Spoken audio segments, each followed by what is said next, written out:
The scripture today is Matthew 18, 1 through 3. The disciples came to Jesus, saying, "Who is the greatest in the kingdom of heaven?" And calling to him a child, he put the child in the midst of them. And he said, "Truly I say to you, unless you turn and become like children, you will never enter the kingdom of heaven." So ends the reading. What is the lesson behind the statement that you must turn or change and become like children to enter the kingdom of heaven? One of our metaphysical principles is that heaven is a state of consciousness and that an individual can experience this state while in our physical body. Prophets and mystics from all cultures and many religions speak to an expanded state of consciousness that they experience. The scripture implies that life has a way of changing the consciousness of a child, covering up or hiding the child in each of us. And most importantly, the scripture clearly implies that every person can turn and become like a child. We all have that joy, wonder, trust, and love of a child inside of us, and we can rediscover it. Babies and young children are often viewed as being pure. They have not been hardened by life experience. And believe it or not, looking around at us, we were all babies and young children once. Sometimes it's hard to remember. And yet it's difficult to hold on to and remember and feel that joy. Intellectually, we understand the concept of being in the moment, of not letting life affect our peace of mind. But there are times it is difficult to view life from an unbiased, optimistic point of view. We read and study the great masters, Jesus, Buddha, Muhammad, philosophers, and many others, in a quest to experience divine nature, the peace of mind that they taught and they lived by example. Metaphysical principles center around personal responsibility and individual free will. We believe individuals have power to take control of our emotions and the way we respond to life's ups and downs. And yet many times we find ourselves repeating non-productive emotional patterns. There's a saying, the apple does not fall far from the tree. Most families have similar physical characteristics. Most very good athletes have parents that were good athletes. Doctors inquire about the health of our family members because it's useful information in diagnosing our own potential health issues. We inherit many physical attributes from our family that we can easily see. This opens the door to the question, nature versus nurture, in other aspects of our lives. Do we inherit our personality traits, or are they learned? Many times our personality and the ways of viewing the world are similar to other family members. Identifying and understanding the behaviors we learned from our families can help us understand ourselves. What are some of the behaviors we learn in our families? Communication skills, respect or disrespect for another's opinion, eating habits, how we handle money and investments, where we shop, our expectations concerning vacations, expectations concerning education, expected grades. The list goes on and on. Our choice as an adult is to decide which behaviors are beneficial and which are not. Brothers, Jim and John Harbaugh, are two very successful professional football coaches. Their father, Jack, was also a football coach. There is now a famous saying that the father always used with his sons. He would proclaim, "Who's got it better than us?" And they would all reply enthusiastically, "Nobody." How would this attitude affect a person's view on life? In 2012, in the Super Bowl, those two brothers were the opposing head coaches in the Super Bowl. It was a close game, 34-31. Doesn't get much better than that. Nobody has it better. Life is like a difficult jigsaw puzzle. It can take time to understand how all the pieces fit together. Many years ago, I read a book that helped me understand some of my own family's dynamics. The Road Less Traveled, it's been around since the 70s, by M. Scott Peck, MD, put into lay terms many aspects of personal growth. One aspect he discusses is a personality trait of parents and the effect they might have on the children. In the introduction, Dr. Peck writes, "The most common response I received to The Road Less Traveled in letters from readers has been one of gratitude for my courage, not for saying anything new, but for writing about the kind of things they had been thinking and feeling all along, but were afraid to talk about."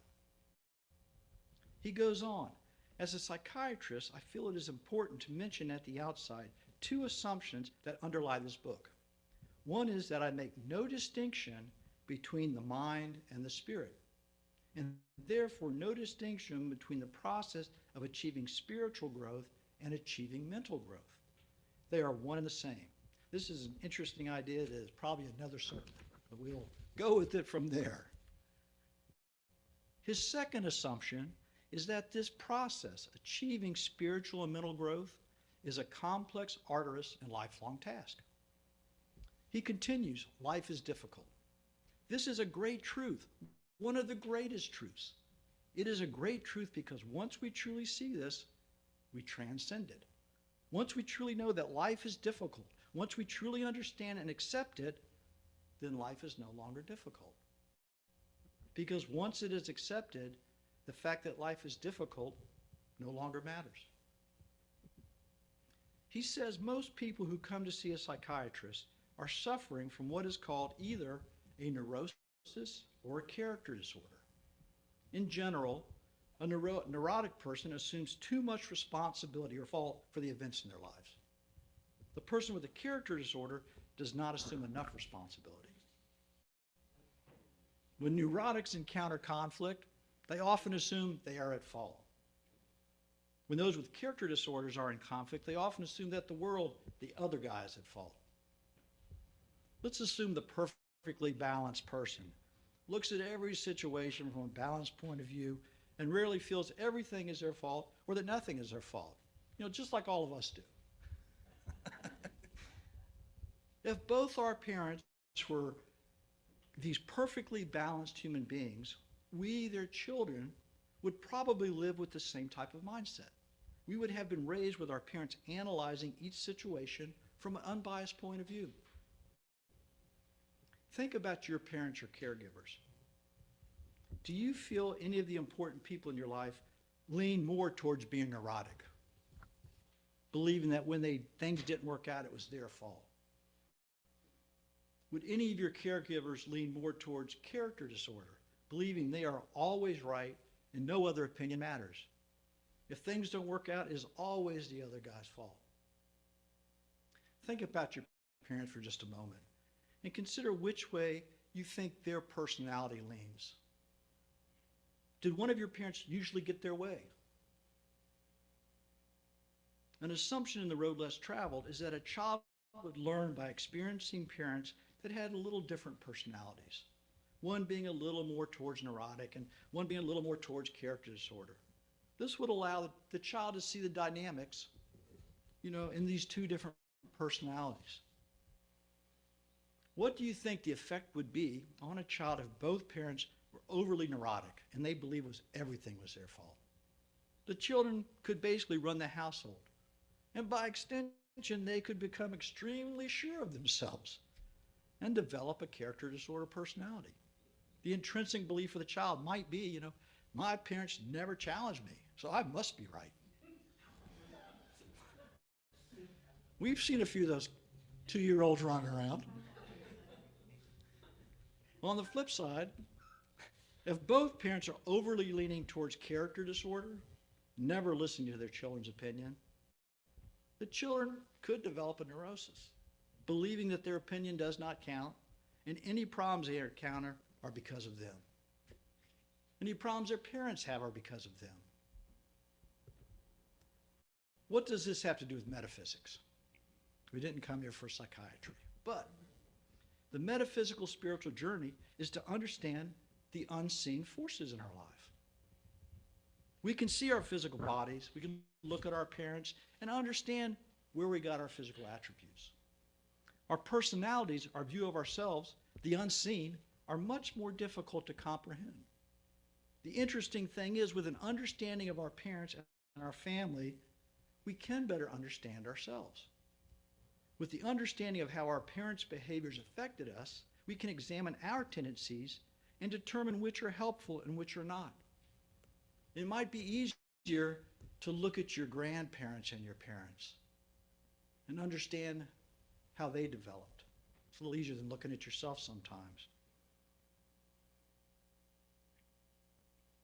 Once we better understand our parents' view of life, we can explore our own beliefs and learn to balance our own outlook on life. We can recognize in ourselves when we are being a little neurotic, taking too much blame for things, and when we are being a little character disorder, when we are sure a situation is everyone else's fault. Once we can recognize our own tendencies with clear eyes, we can continue our lives, both on our physical and metaphysical journeys, with more wisdom and confidence. Confidence in our ability to approach life in a balanced manner, to admit when we're wrong, and argue for ourselves when we feel we're right. If a caregiver was always sure of their decisions and never felt anything was their fault, how do you feel that has affected you if you had a caregiver like that? If you had a caregiver always feeling responsible for everything and did not feel they had any control, how would that affect you? Repeating from the responsorial today. You can kiss your family and friends goodbye and put miles between you, but at the same time, you carry them with you in your heart, your mind, and your stomach. Because you do not just live in a world, but a world lives in you. Frederick Buechner. Your heart, your mind, your stomach. A world lives in you. It sounds like the chakra system, doesn't it? All those emotional centers in our bodies. Much of this world in you is at a subconscious level. You picked it up through osmosis. Dr. Peck estimates that 95% of our consciousness is in our subconscious. Now, I don't know what the real number is, but think about that. We're not even aware of a huge part of our consciousness. In prayer and meditation, we can learn to relax our physical body, clear our mind, and open to our subconscious, which holds much of our learned behavior. As young children, this aspect of our being, the subconscious, was brand new. It was unscarred by life's experiences. Rephrasing the scripture today, I say to you, unless you reclaim the wonder and joy of a child, you will not experience the peace of mind and the joy of the connection to the divine that I have found. Becoming like a child, learning to clear your mind and emotions of the experiences that prevent you from living an unassuming, loving, forgiving, optimistic life. This doesn't mean being Pollyannish or naive. It means being able to approach a situation with the glass half full, aware and optimistic. People are very busy. It doesn't feel like there's enough time in the day to get everything done. This creates stress, mentally, physically, and emotionally. The trend in our society towards various methods of mindfulness, we read it everywhere. Everyone's into mindfulness. It's a pathway to reduce the stress in all aspects of our life. Reducing that stress, we can open to our subconscious. In a mindful, relaxed state, we can learn to view our life experiences and remember how they made us feel. We can observe our current thoughts and emotions. As adults, we can comprehend these experiences for what they are and learn to put them in perspective at a conscious and, very importantly, at a subconscious, at a metaphysical level. This allows us to release the hold those memories and experiences have over us. Living without these constraints, the joyous, curious child that is inside each of us can emerge. Where do you start? The Lenten season is a great place. Pick something in your life that causes you angst. It may be a habit, a relationship, a memory, something that affects your peace of mind. You might discuss it with a friend. You might contact one of our ministers, a healthcare worker. You could research similar situations and find examples of how others have worked with similar situations. In the remaining 5 weeks of Lent, you can choose to devote time to something in your life that you would like to understand better and have more control over. It's nice to put a time limit on it because then it's not forever. You can say, okay, 5 weeks I'll do this. 5 weeks I won't eat Snickers. You know? You're not the same if you don't eat Snickers. Really? Whatever it is, if you can set 5 weeks aside so it keeps your attention on whatever subject you pick. And talk to people, read about it, meditate on it, pray on it. A basic principle of metaphysics is we have free will and we can control ourselves. Mystics of all religions speak of similar experiences of witnessing an expanded consciousness of freedom and peace. Our spiritual journey is to gradually remove the barriers to our connection to this expanded consciousness and experience the mystical connection to the divine. At any stage of life, you have the ability to access your soul's divine core of pure consciousness. This pure consciousness of your soul has and will always be intertwined with the infinite intelligence of the universe. Blessings.